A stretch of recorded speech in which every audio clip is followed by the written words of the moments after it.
Hola, ¿cómo les va? Buenas tardes, buenas noches, buenos días. Gracias por dejarme entrar. Mi nombre es Bárbara y soy una de las docentes de TAMI. ¿Quién está por ahí? Buenas tardes, buenas noches, buenos días. Mi nombre es Franco Arzamendia, también otro de los docentes de Tamizaje y Ciencias del Diagnóstico, y hoy también voy a compartir este encuentro con ustedes. Bárbara, ¿qué Bien. te pasó? ¿Estás rara? ¿Te veo diferente? ¿Te cortaste el cabello? Sí, no, lo que pasa es que salí a hacer compras y quería cuidarme un poquito con esto del coronavirus y todo, así que bueno, me protegí como dicen que corresponde. Bien, ¿así saliste? ¿Te Sí, protegiste? Bien, sí, mira. no, tenía un traje porque también me cuido del dengue. Perfecto. Muy bien, sí. Te está protegiendo muchísimo, te digo, ¿no? Sí, ahí va, me gusta. Che, Fran, ¿y a vos qué te pasó? ¿No querés mostrar la Eh, cabeza? No, no es que tenga piojo, no piensen eso. También fui a hacer compras y, bueno, para mí es muy importante cuidar mi cabello, ¿sí? Esa es Sí, la y el look. verdad. Sí, el look, viste que esas cosas son importantes. Bien. Bueno, gente linda, les contamos. En la actualidad, la pesquisa neonatal, es uno de los programas con real importancia en lo que es la salud pública. Durante el embarazo se realizan pesquisas para evaluar la salud materno-fetal, pero no son tema de este encuentro. Pesquisa, como ustedes ya saben, es la detección de individuos presuntamente enfermos en una población presuntamente sana. ¿Y cuáles son los objetivos de este encuentro o de esta clase audiovisual que tenemos para ustedes? Es conocer qué implica una pesquisa, el rol del pediatra y el generalista, y a grandes rasgos conocer las enfermedades que se estudian en el programa. Cuando hablamos de pesquisa, un poco ya lo dije, pesquisa, screening, cribado, tamizaje o proceso de filtración, de selección, son todos nombres que hoy significan lo mismo, lo volvemos a decir y lo vamos a volver a decir como dijimos en la clase de supervisión, no son diagnósticas, separan solamente una población, como dijimos, en dos grupos, los que pueden tener los que probablemente puedan tener una enfermedad y los que probablemente no la logren tener. Eh, es necesario para el programa tener una adecuada sensibilidad y una especificidad razonable, que muchas veces no es alta, pero se habla de que es razonable. Acuérdense que el N es grandísimo en este caso. ¿Cuándo se justifica hacer una prueba? Porque bueno, va a pasar el tiempo y cada vez va a haber más enfermedades de pesquisa, ¿sí? Entonces, volvemos un poco a los criterios de Frem y Carson, que si ustedes ya en la guía lo tuvieron que aplicar, los tienen que conocer siempre. Esto es un proceso porque los van a empezar en cada una de las condiciones, enfermedades o trastornos que vamos a ver a lo largo de nuestros encuentros, pero tener en cuenta que se justifica si el diagnóstico precoz es beneficioso y los desórdenes que se ven en los recién nacidos, la gran mayoría de todos estos, en el primer mes tienen muy pocas manifestaciones y muchas veces el desenlace es grave o fatal si no se hace una intervención adecuada. La relación costo-beneficio, que tiene que ser favorable, como ustedes ya saben, eso hace funcionar al mundo, que existe una prueba confiable para su detección y que haya toda una organización sanitaria operativa. Por eso necesitamos a los estados que banquen todo este proceso. Cuando decimos en pesquisa neonatal es decir mucho, ¿sí? En algo habíamos hablado en la clase de supervisión, nosotros como país con un gran índice de pobreza, donde la gran mayoría de nuestros niños son pobres, es importante hacer una buena pesquisa para asegurar que esto llegue a todos. Entonces, es uno de los avances más importantes para la prevención de las enfermedades pediátricas y como todo es tan complejo, porque requiere la intervención de múltiples disciplinas, no solamente es el médico o el técnico o enfermero que toma la muestra. Recuerden que detrás hay todo un aparato que se necesita que funcione de una manera muy aceitada para que esto tenga sentido. Y como ya dijimos, depende de políticas de salud pública que banquen esto. Ya sabemos, las enfermedades varían mucho en diferentes países, incluso a lo largo de las regiones, depende todo de factores epidemiológicos, étnicos, sociales, pero bueno, sobre todo económicos. Continúan los avances, fundamentalmente desde el año 2000, en muchos otros países hay mayor marco legal para otras enfermedades dentro de la pesquisa, y en Argentina también se detecta otras, en Cava, en Capital Federal, se detectan otros desórdenes que en otros lugares del país no se detectan. Ahí marcaría un poco la desigualdad. Entonces, cada uno de las, hay una ley nacional, etcétera, pero cada una de las provincias tiene su propia reglamentación en cuanto a la pesquisa. La pesquisa, bueno, tiene toda su historia, es compleja y es linda a la vez. En algún momento, Guthrie lo que detectó por una prueba de inhibición enzimática es lograr detectar la fenilalanina en ese papel de filtro. ¿Sí? Eso es como un hito, porque es sumamente fácil lo que es el transporte, la conservación y la estabilidad de la muestra. Entonces, eso ya marca algo muy importante, que es que sea el transporte fácil y sencillo, y después se fueron ampliando para otras enfermedades. Dusol y colaboradores desarrollaron por un método de radioensayo la detección de T4, que en otros países se detecta T4 en realidad en vez de TSH.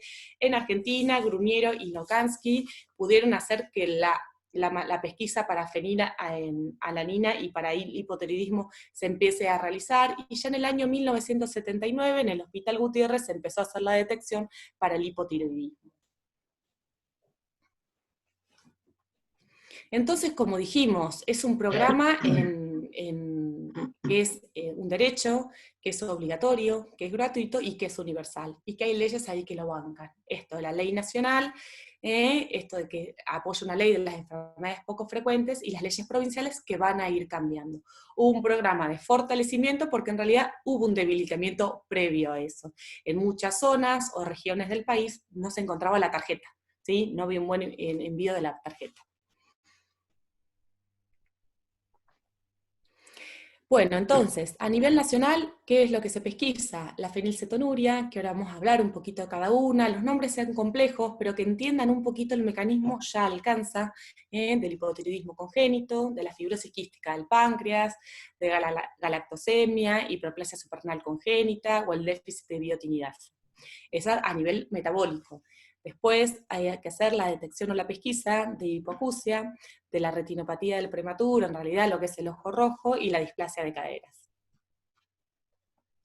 Bueno, muy bien, hasta acá como venía presentando Bárbara, habló en sentido general de todo el contexto que determina la pesquisa, su historia, su marco legal, y bueno, empezamos a una parte muy importante que tiene que ver, más que nada, con la toma de muestras. Muy importante en su formación conocer, porque es algo que tienen que saber hacerlo, ¿sí? ¿Cuándo se hace esa muestra? Muy importante, a partir de las 48 horas y entre el quinto día de vida, ¿sí? Siempre dice que sea previo al alta neonatal, y obviamente que 24 horas después de que el niño empiece a alimentarse, tanto con lactancia materna o en todo caso con leche artificial, ¿Y ¿sí? eso por qué, Franco? ¿Por qué eso de que tenga que alimentarse? ¿O por qué no hacérselo al toque cuando nace y ya te olvidás? Sobre todo porque hay enfermedades que se pueden alterar si no se empieza con la lactancia materna, entonces eso nos va a ayudar a poder determinarlas de alguna forma también, ¿sí? Bien. ¿Algo ahí, agregar en base a esa pregunta? ¿Respondí bien, profe? No, respondiste perfecto, igual me sacaste una duda que yo tenía hace mucho. ¿Sí? Ah, bueno, menos mal. Bueno, entonces en ese sentido es importante saber bien qué es entre el día 2 y el día 5. En la bibliografía van a ver que con mucha excepción no tiene buena recomendación, se puede hacer a partir de las 36 horas, pero no es lo más recomendado, ¿sí? Eso en primer lugar. Lo ideal es hacerlo entre el día 2 y el día 5. Ahora, si pasa más tiempo y nunca se hizo la pesquisa, o no sabemos si se lo hizo, por ejemplo, nos llega la consulta siendo generalista o pediatras en su momento, bueno, a ustedes les falta poco. Viene un lactante, por ejemplo, de 5 meses y no sabemos si hizo la pesquisa, lo tenemos que mandar a hacer, ¿sí? No importa que pasó el día 5, porque es importante, aunque sea un poco más tarde, poder determinar si tienen algunas de estas enfermedades metabólicas, ¿sí? Bueno, volvamos al día 2, al día 5, en caso de situaciones especiales, ¿sí? Hay situaciones especiales que van a estar en la NEO, ¿sí? Sobre todo, por ejemplo, prematuros con una edad gestacional menor de 35 semanas, se realiza la pesquisa entre el día 2 y el día 5, pero se repite la semana 37, ¿sí?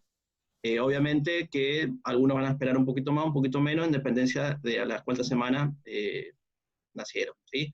Otra de las excepciones muy importantes que hay que saber es también aquellos recién nacidos con bajo peso. Un bajo peso de menos de 1.500 gramos o 1,5 kg. También se realiza la pesquisa entre el día 2 y el día 5, pero se repite cada 15 días hasta que alcanza los 2 kilos, ¿sí? O sea que en dependencia de cuánto demore en subir de peso, se van a repetir cada 15 días. Hay otras excepciones y que es muy importante saber, conocer, y ahora vamos a hablar de tomar bien los datos, porque es importante a ver si están recibiendo medicamentos como el clotrimoxazol, o la procaínas, por ejemplo, bencilpenicilinas, que es un grupo general de penicilinas, ¿sí? Porque interfiere sobre todo en la determinación de la biotinidasa. Hay otras excepciones especiales, que ustedes también la van a encontrar en la bibliografía, que es, por ejemplo, el recién nacido que requiere plasmaféresis o transfusiones. Hay algunas patologías en neo que requieren estos procesos médicos. Entonces, en esos casos, las muestras se les toma antes o, en todo caso, 7 días después de realizado ese proceder.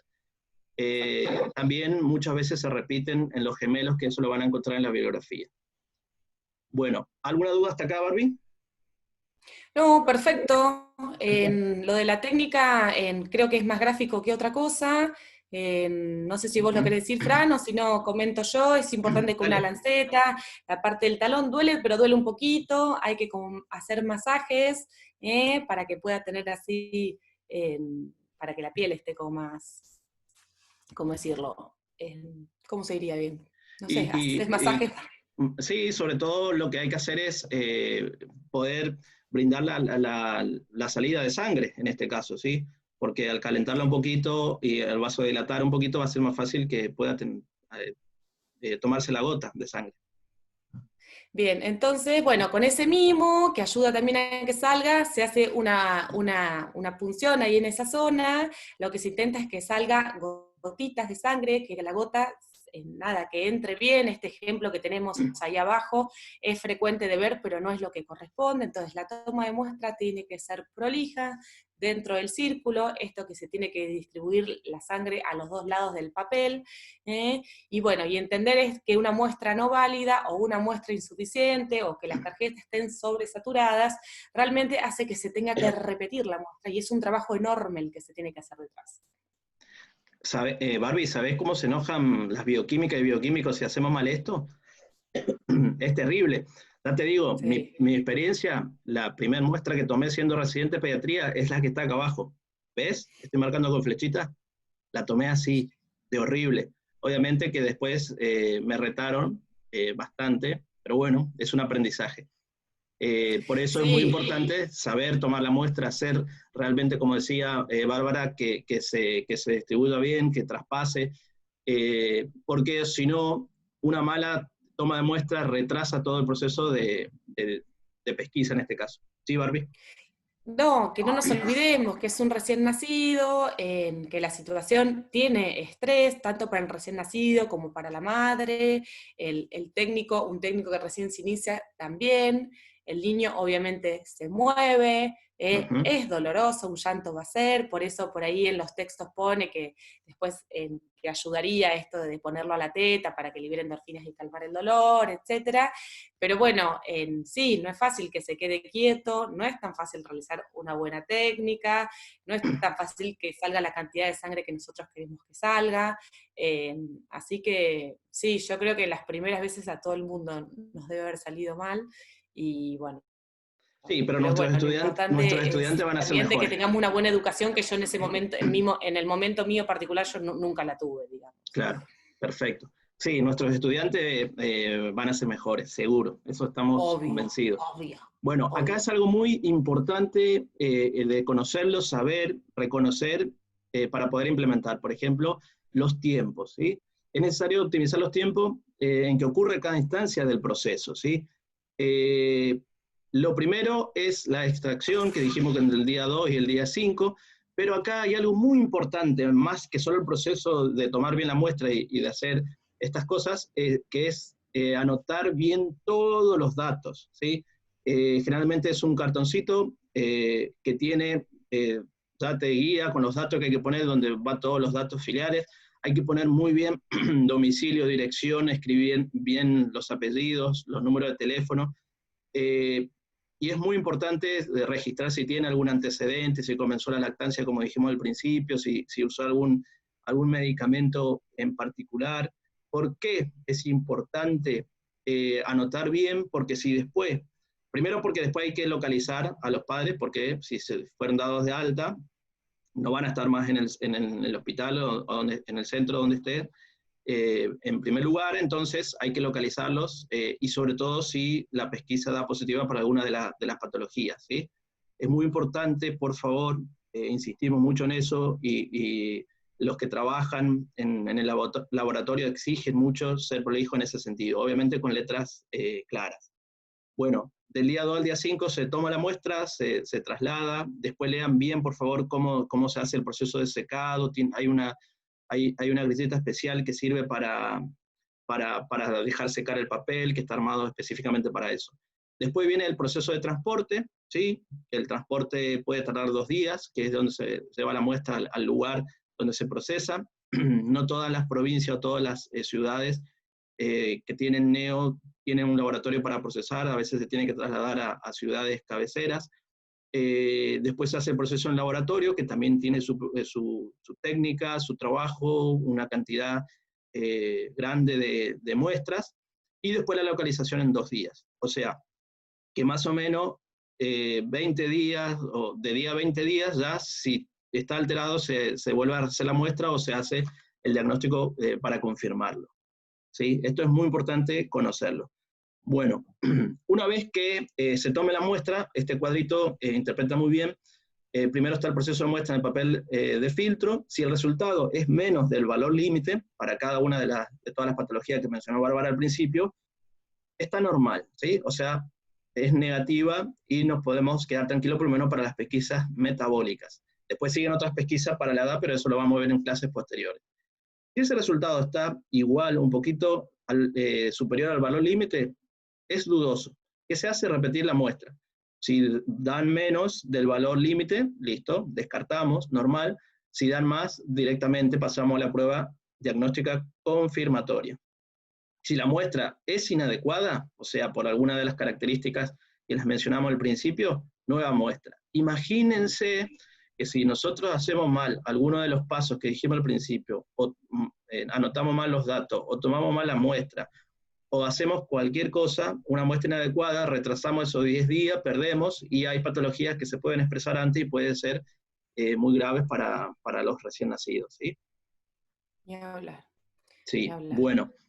Bueno, esto es un poco un resumen de todo este proceso. Esto ahí muestra cómo es ascendente la flecha. Acá hay distintos ejemplos de muestras muy mal tomadas. Por favor, repasen bien para no profundizar en esto, cuáles son todas las probabilidades que tenemos de hacer mal las muestras. Y acá también mostramos qué es lo que hay que completar en ese cartoncito. En el día de ayer tuvimos acceso, bueno, al foro y una de las compañeras hizo un comentario, me pareció sumamente acertado, y es con el tema de la letra, ¿sí? La letra y los médicos, la escritura o dejar apurado. Sí. Y bueno, por un detalle tan pequeño, ¿en cuánto se gasta? ¿Sí? ¿Cuánto se gasta en salud y en recursos de salud? Totalmente. Igual les decimos que ser médica o médico no es excusa para tener letra fea, ¿eh? Hay médicas y médicos que tienen letras Contrario. muy, pero muy lindas, ¿sí? Así que es muy importante que sea legible siempre porque si damos alguna indicación o algo a las personas, se tiene que entender, ¿sí? Bueno, o sea que esa muestra no tiene que ser menos de 36 horas de nacido, que el bebé o el recién nacido esté recibiendo alimentación durante 24 horas previas, como dijimos. Es muy importante el peso de nacimiento para tener en cuenta las excepciones, la edad gestacional y medicamentos que recibe, ¿sí? Un poco más de todo lo que venimos hablando. Siempre un bebé con pesquisa neonatal positiva es un niño de riesgo, ¿sí? Y ahí vemos a un médico que está ocultando un gran corazón, ¿sí? Bien, esa imagen es de Vázquez, un artista callejero, en inglés, que es muy, Hermoso. muy lindo todo lo que él hace, si algún día lo quieren buscar. Bansky. Bansky, bueno, gracias, Barbie. Bansky. Siempre se debe localizar al recién nacido, a la familia, de forma urgente y evaluarse clínicamente, ¿sí? A fin de descartar o confirmar la patología en sospecha. Toda muestra precoz debe repetirse, ¿sí? Es muy importante relacionar todo este proceso con los criterios de Framingham y Carlson que tanto insistimos nosotros. Ustedes se van a dar cuenta que durante todo el proceso de tamizaje y ciencias del diagnóstico, vamos a repetir, vamos a nombrar muchos de los contenidos vistos en las primeras clases. Niveles de prevención, con todos sus niveles, primaria, secundaria, terciaria y cuaternaria. Recuerden que siempre pesquisas están en el secundario, en prevención secundaria. Y los criterios Fleming-Carlson, que son muy importantes. Siempre el mejor ejemplo para aplicar criterios Fleming-Carlson es pesquisa metabólica, ¿sí? Bueno, acá, no sé si Barbie querés explicar la importancia del rol del pediatra en este proceso. Rol del pediatra, del médico de familia, generalista, digamos, ahí entra para todos, digamos. Es importante que los padres, primero que conozcan de qué se trata de esto, muchos no tienen absolutamente ni idea, cuando un bebé nace hay como mucha información por todos lados, entre la vacuna, el documento, etcétera, el certificado de nacimiento, el de parto, viste, ya no sabés qué hacer, pero bueno, debe estar informado, ¿sí? Sí. Conocer las enfermedades que se detectan o someramente entender, por eso es importante un vínculo de confianza con la familia, y comunicarse con los responsables de los programas si es que hubiera algún problema, ¿sí? Es responsabilidad del médico, ante un resultado dudoso o ante un resultado positivo, implementar el camino diagnóstico. No es que si da dudoso ya no hago nada, o si da diagnóstico lo derivo. Digamos, el camino para el diagnóstico el médico lo tiene que realizar, y en ese momento, si tenemos así la desgracia de que no salgan las cosas bien, son enfermedades crónicas que son de por vida, que obviamente el acompañamiento del médico a la familia es sumamente importante. Es más, cambiaría el pronóstico de la enfermedad si los padres se sienten apoyados. Entonces, es importante también esto de ser nexo entre las familias y los centros terapéuticos de referencia. Totalmente, excelente. Bueno, hasta acá alguna duda, algo para agregar en sentido general, solo, sí, Barbie, te escucho. Sí, no lo dije, pero Sí, es importante que sí. nadie se tiene que ir de ninguna institución sin la pruebita Perfecto. del talón, sin la toma de la muestra para la pesquisa. Eso es Bien. sumamente importante. En algunos centros privados igualmente te dan la orden para que lo hagas en un laboratorio. No sería lo ideal porque se podría perder esa oportunidad, y después en el primer control, si no se hizo dentro de la institución, se debería preguntar si se hizo la pesquisa neonatal. Perfecto. Sí, eso es fundamental porque esto es por ley y se tiene que hacer a toda esta población, ¿sí? Bueno, haciendo todas estas cosas que fuimos explicando, hablando, son muy importantes. Nosotros las evaluamos, así que tienen que saber. Y sobre todo, no solo estudien para las evaluaciones, sino también para la construcción de conocimiento, que esto le va a servir en sus prácticas prontas, ¿sí? En la medicina. Bueno, ahora vamos a empezar a hacer un repaso muy general, por arriba, de cada una de las patologías, que no quiere decir, perdón, que no quiere decir que ustedes no las estudien bien, porque pues, además son patologías que la van a ir viendo durante toda su carrera, y aparte son muy lindas aprenderlas y relacionarlas con las asignaturas de años anteriores, ¿sí? Bueno, en primer lugar, el más frecuente de todas estas patologías está el hipotiroidismo congénito, ¿sí? Sobre todo acá la finalidad de detectar el hipotiroidismo a tiempo, ¿sí? Es más que nada evitar el retraso mental que puede causar si no lo hacemos a tiempo, ¿sí? Imagínense si vamos a la historia y cuando nos hacían pesquisa, la cantidad de casos que no se detectaban y que eran causa de retraso mental y nunca quizás se sabían antes, ¿no? Bueno, ese hipotiroidismo puede tener distintas alteraciones, que puede ser por agenesia, por hipoplasia, por ectopia o ectopía, como quieran llamarlo, disomogénesis. La causa más común es la ectopia o ectopía, después una disomogénesis, pero generalmente es primario, ¿sí? Es muy raro que sea hereditario. En un 85% son esporádicas y un 15% hereditarios, ¿sí?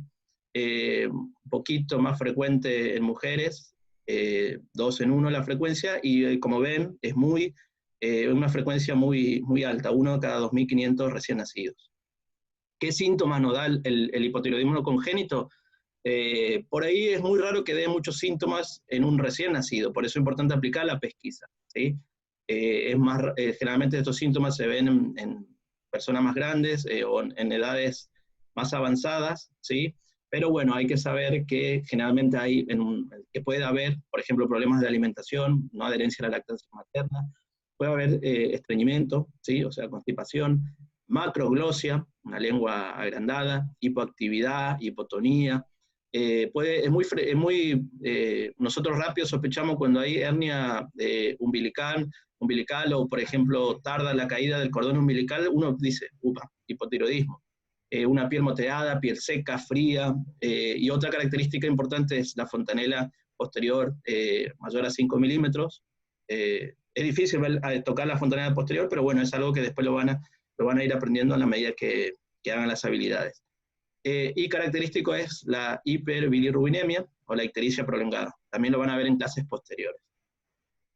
Bien. Bueno, sí, Por Barbie. ahí interrumpo un cachito, no, como una ayuda a memoria, nada más, Vale, que lo de la ectopía es por el desarrollo embriológico de la glándula, que está arriba y después baja, y en algunos recién nacidos como que costaría que baje, o ya al nacimiento estaría en otro lugar, eso recuérdense que la ectopía es que no está en el lugar que corresponde.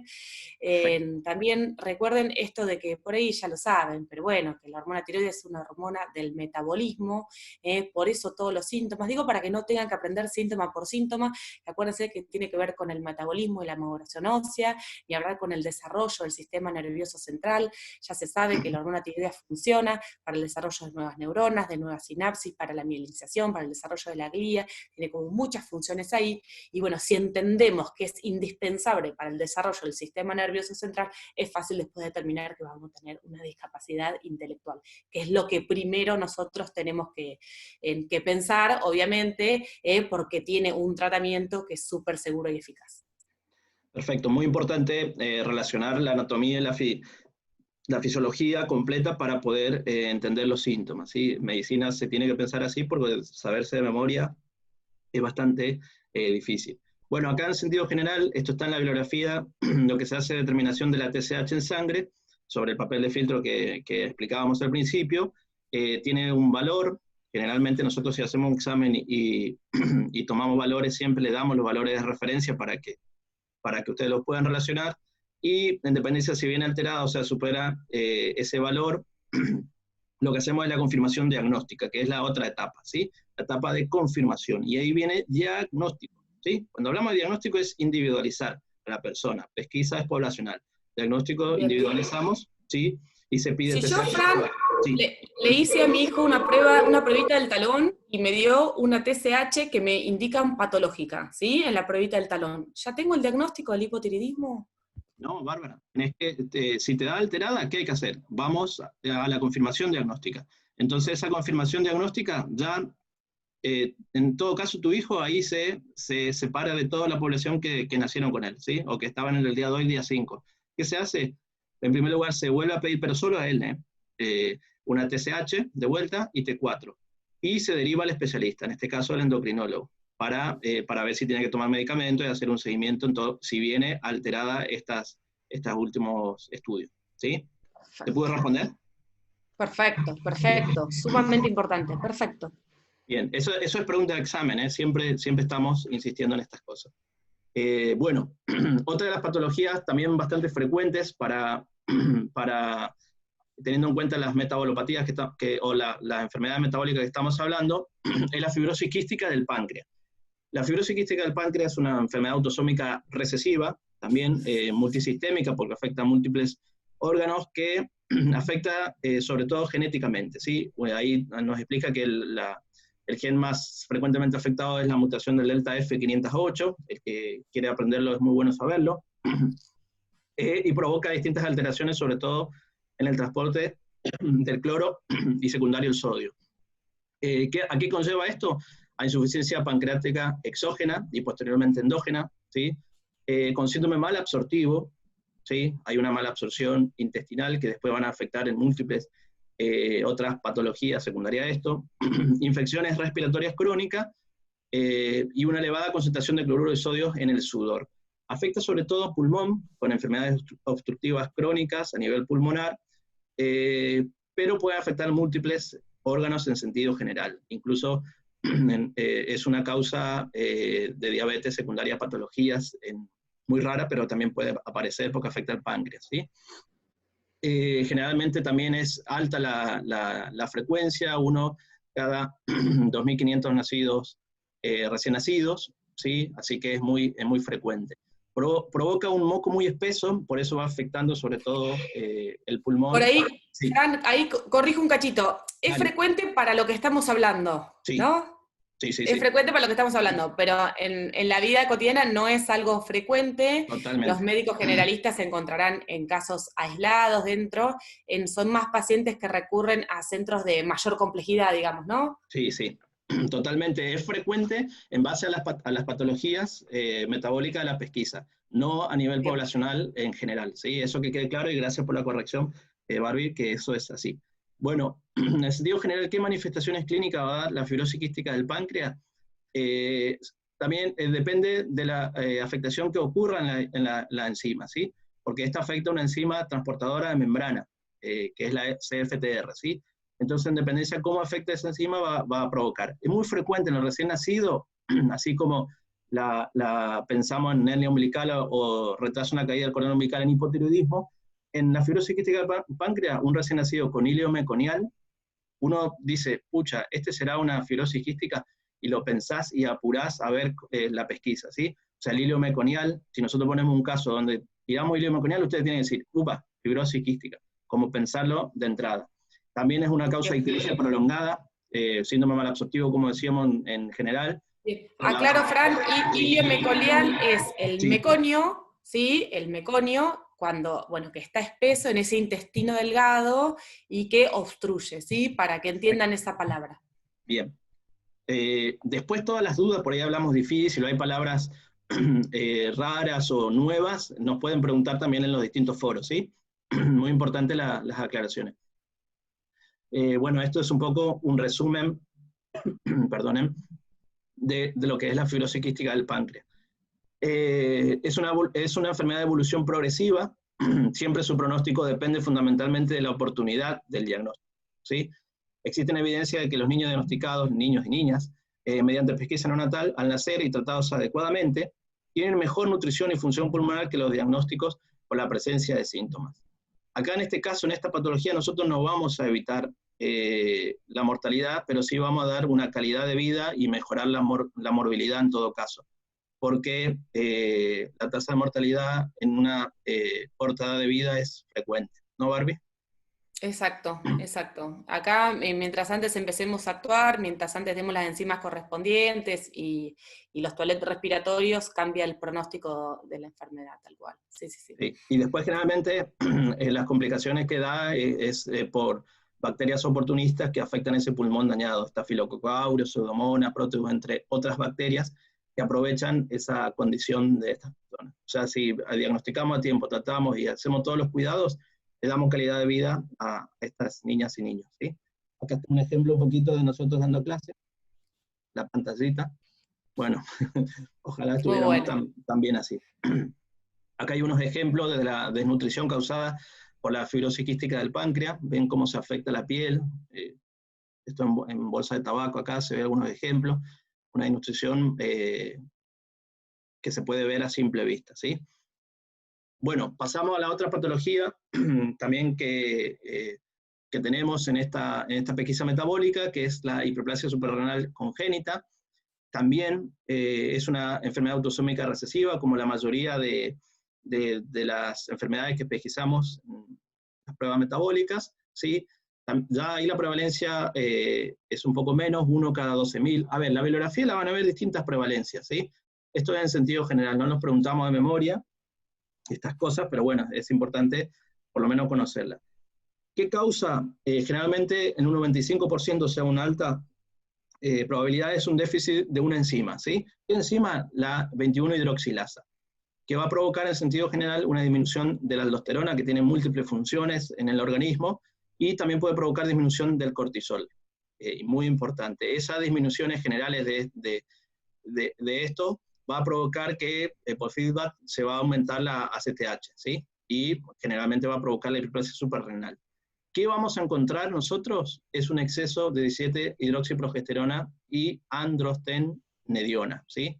Eso es lo que vamos a encontrar generalmente cuando hacemos la pesquisa. Es muy importante y conocer las formas clínicas, si querés que expliquemos esto juntos, Barbie, las formas Sí, clínicas sí, que sí. incluso en uno de los casos estaba, de la Sí, guía. es importante en principio conocer que lo más frecuente es la perdedora de sal. La forma clásica perdedora de sal es la más frecuente, que la determinación se hace, como dijo Fran recién, con el aumento de la 17-hidroxiprogesterona, y lo que yo tengo aumentados también son los andrógenos, esto es la androstenediona aumentada. Y eso lo que me provoca ahí es en los genitales ambiguos, hay una hipertrofia del clítoris que después tan complejo es en su abordaje, o polémico, digamos.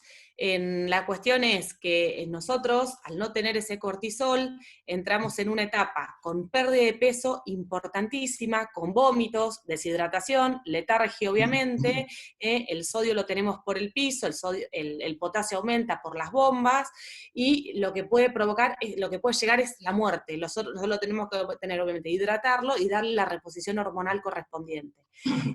Esa, que la conozcan, creo que es la más importante, porque igualmente el cuadro ya es sintomático desde el inicio, es importante la sospecha, pero ahí es cuando es tan importante la intervención precoz, ¿sí? Totalmente. Sí, como decía Bárbara, depende de qué se afecte, vamos a tener distintas formas de presentación. Hay una forma clásica y no clásica, ¿sí? Ahí como está en el cuadro este. La forma clásica a la vez se divide en dos, como explicaba Barbie, presentación precoz y presentación tardía. La precoz, la característica que explicó recién ella, es la forma perdedora de sal, un 75%. Es un cuadro clínico característico entre el día 7 y 14, hay bibliografía que le dice entre el día 7 y 30, son dependencias. Produce sobre todo pérdida de peso, secundario a esto que ya explicaba, mucho vómito, letargia, deshidratación, y bioquímicamente vamos a encontrar una disminución del sodio y aumento del potasio por las bombas y por la afectación sobre todo de la aldosterona. Y tiene una forma menos frecuente ya de esta presentación precoz, que es la virilizante, ¿sí? Sin alteraciones de electrolito, pero sí produce el aumento del tamaño del clítoris. Por eso también es muy difícil y es más grave en varones, porque uno no se da cuenta generalmente de esa virilización, porque es muy difícil ver en los varones, ¿sí? Porque no se ve. En las niñas sí, porque vas a ver el aumento del tamaño del clítoris y se ve los genitales ambiguos. Bueno, la presentación tardía generalmente afecta sobre todo en cierre de las epífisis y produce aumento de la velocidad de crecimiento con aceleración de la maduración ósea y signo de pubertad precoz. Hirsutismo también se describe, ¿sí? Y la forma no clásica, que ya es poco frecuente, ¿sí? Bueno, esta hiperplasia, hasta acá, los tres casos de la guía era uno, no sé en orden, no me acuerdo ahora, pero hipotiroidismo, una fibrosis quística del páncreas, y una hiperplasia suprarrenal congénita, para que lo vayan relacionando, ¿sí? Bueno, ¿seguimos, Barbie? Sí, seguimos. Bien, esto es un ejemplo. En tamizaje esencial diagnóstico no hablamos del tratamiento ni el seguimiento, porque obviamente van a ser, por ahora toca que aprendan a hacer diagnóstico, conozcan la patología, que sepan hacer pesquisas, pero obviamente que si van aprendiendo los tratamientos, que es muy importante que saber que tienen tratamiento, obviamente que no ocupa espacio el conocimiento, ¿sí? Pero nosotros nos evaluamos, ¿sí? Para que tengan en cuenta. Otra de las patologías bastante frecuente en estudiando las pesquisas metabólicas, pero ya más raras de estas tres primeras, es la fenilcetonuria, ¿sí? Esta también es autosómica recesiva y hay un bloqueo de la conversión de la fenilalanina, que es un aminoácido importante, en tirosina, ¿sí? La causa más común de esto es un déficit primario de la fenilalanina hidroxilasa. Miren, un 98%, ¿sí? Falta esto. Esto va a provocar una hiperfenilalanemia, deficiencia de la síntesis o reciclaje de su cofactor. Ya la incidencia que ustedes ven es 1 en 10.000 o 20.000 recién nacidos. Bueno, hay un portador cada 50 recién nacidos. ¿Qué manifestaciones clínicas da esta? ¿Querés explicar, Barbie? Sí, no, entender un poco de que nosotros lo que no tenemos por la falla en la fenilalanina hidroxilasa es la tirosina, entonces tenemos un déficit de todas las que son las monaminas. Acuérdense, la noradrenalina, ahí dice epinefrina, la noradrenalina, la adrenalina, podemos hablar de la dopamina, la serotonina, todas cuestiones que van relacionándose, que tienen como precursores la tirosina. Entonces, ¿qué tenemos? Es muy importante. Digo como para que lo puedan pensar, no tenés Sí, esa hormona, no tenés enzima, tenemos una falla en la tirosina, vamos a tener en el sistema nervioso central una gran cantidad de síntomas. ¿Sí? Obviamente totalmente. son pacientes sumamente graves, donde hay discapacidad intelectual, síntomas de autismo, conductas estereotipadas, automatismo, inquietud psicomotriz, etc. Pero bueno, que todo tiene que ver con esto para que lo piensen. Es sumamente infrecuente, y bueno, y con respecto al abordaje, una vez que ya uno puede arribar al diagnóstico, a veces la familia, conocer la historia de la familia ayuda. Se les da, no se les suspende la lactancia materna y se les da además un suplemento. Perfecto.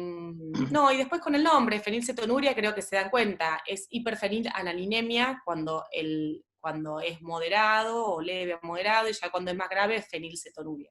Pero bueno, Perfecto. ya entendiendo cuál es la fisiopatología un poco, que se lo decimos para que se acuerden así de los síntomas, ya es más fácil entender.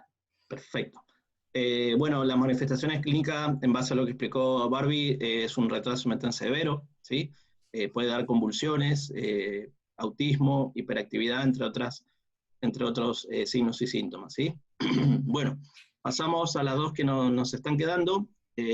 Una es la galactosemia, que también es un error congénito del metabolismo de la galactosa debido a deficiencia de diferentes enzimas. Generalmente son 3 enzimas.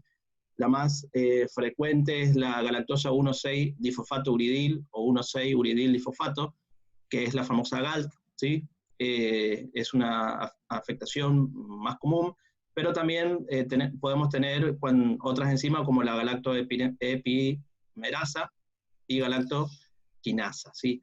A Bien. ver, ¿Les vamos a preguntar el nombre de estas sí, enzimas?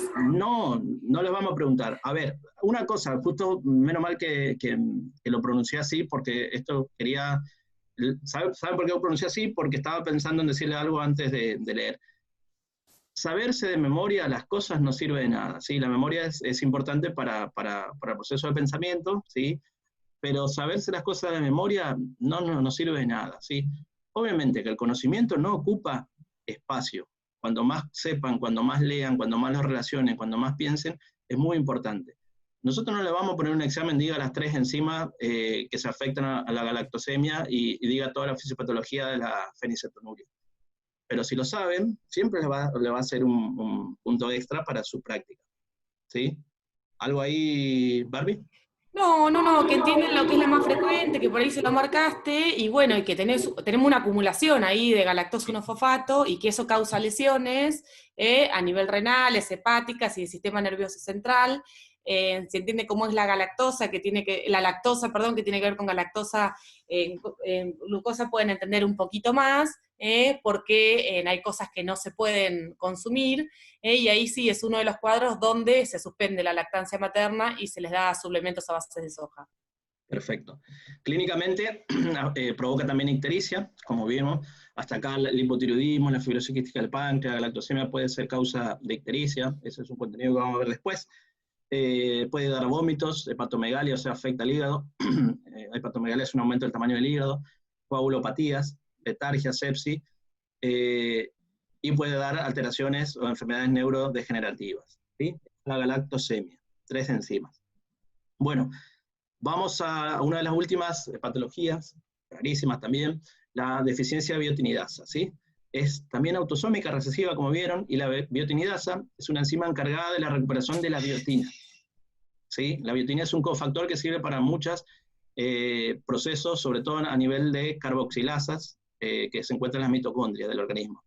La prevalencia es 1 en 45.000, generalmente ya es muy poco frecuente, y da alteraciones sobre todo cuando no tenemos este cofactor que es la biotina. ¿Qué afecta generalmente? Neurodegenerativo. ¿Está por salir de compra Barbie de vuelta? Ahora sí, ahora Ah, sí. Ahora bueno, en el medio de esta clase, en la cucaracha me dijo cómo debía ir, así que dale, más está bien. adecuadamente. Está bien, a mí no me avisaron, ahora me pongo. Bueno, síntomas neurodegenerativos, generalmente convulsiones, pérdida de audición y visión, muy importante saberlo, ataxia, hipotonía, ahí como vemos afecta a nivel neurológico la función de este cofactor, y después puede provocar, por ejemplo, dermatitis seborreica, muy característico. Alteraciones en el crecimiento, hiperventilaciones, apnea, alopecia, conlleva la acidemia, que es aumento de acidosis en sangre, cetocidosis metabólica, hiperamonemia, que da secundaria a todos estos procesos, ¿sí? Acá hay algunos ejemplos, si querés mostrar, Barbie. Sí, sí, sí, ahí podemos ver la cuestión así más desde la piel. Acuérdense esto de que todos son neurocutáneos porque tiene que ver con el ectodermo, y ahí se ven las lesiones que son típicas, esto, la alopecia o las dermatitis que se pueden ver en la lesión ahí que se ve más que nada en el cuello y en la parte del mentón. Pero bueno, todo acompañado de la discapacidad intelectual y de las convulsiones. El cuadro es sumamente infrecuente, bueno, y grave. Perfecto. Y como todos estos cuadros son graves, es importante el índice de sospecha, obviamente. Perfecto. Sí, cada vez que me pongo algo más feo quedo, no importa. Bueno, seguimos. Esto es solo un ejemplo de todos los cuadros que repasamos. Las patologías ya repasamos uno por una: el hipotiroidismo, la fibrosis quística del páncreas, la hiperplasia suprarrenal congénita, fenilcetonuria, galactosemia y deficiencia de biotinidasa. Esto es la pesquisa metabólica a nivel nacional. No hablamos de leucinosis o enfermedad con orina olor a jarabe de arce, que es de Buenos Aires, pero sí lo pueden saber mejor. Bien. Bueno, en sentido general, esto, si querés, Barbie. Sí, un poco en la conclusión la podemos arribar entre todos, que desde la implementación de la pesquisa se amplió cada vez más la llegada a la población. Hoy la gran mayoría de los pediatras o generalistas en la consulta prenatal ya hablan de eso y es sumamente importante. Es un hito de equidad, todas las cuestiones que ver con tamizaje, que son integrales y universales, hablan de la equidad, y es importante involucrar cada vez a más pediatras o a médicos generalistas, en realidad a todos los médicos, en esto de la filosofía de tamizaje, y me gusta la palabra filosofía de tamizaje, porque es la que nos va a acompañar en todo este recorrido, ¿sí? Y bueno, como una herramienta de prevención y también como una herramienta para que, y también como una herramienta para que esto llegue a todos y todas y todes. Perfecto. Bueno, acá tenemos un ejemplo de nosotros haciendo la clase.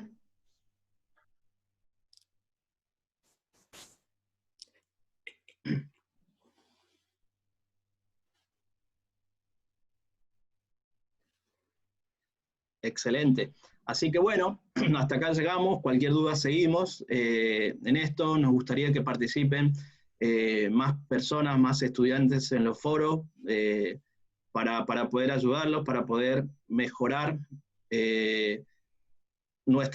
todas nuestras actividades con respecto al proceso de construcción de conocimiento. Tamizaje Ciencial Diagnóstico es una unidad de aprendizaje muy linda, se aprende mucho, los contenidos van aumentando, así que por eso insistimos en que estén al día, porque después se vuelve pesado, más todas las asignaturas que tienen de tercer año, ¿sí? Fuerzas en esta etapa, aprovechen como instancia de aprendizaje, no se vuelvan pesimistas ni negativos, todas las etapas en la vida sirven para crecer. A ver, Barbie, no sé, algo que quieras. No, bien, me gustó todo eso. Nos tenemos que cuidar, también tenemos que saber que es normal estar un poquito como irritables o enojados, o por ahí no bancarnos ciertas cuestiones que son absolutamente normales. La desmoralización también es común, es importante conocernos.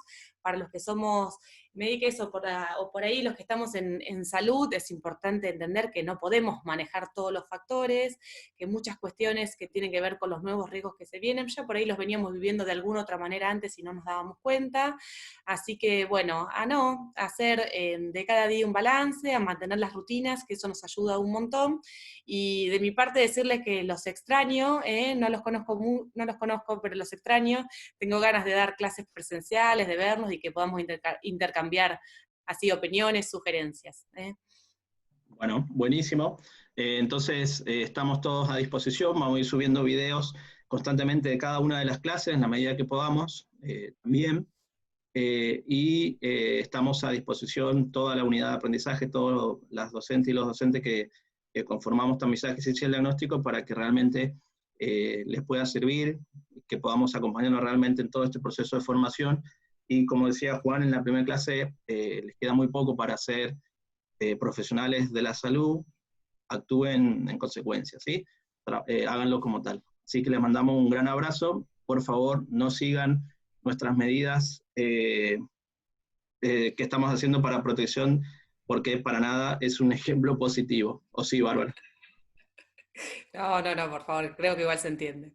Dale, un abrazo fuerte a todas y todos.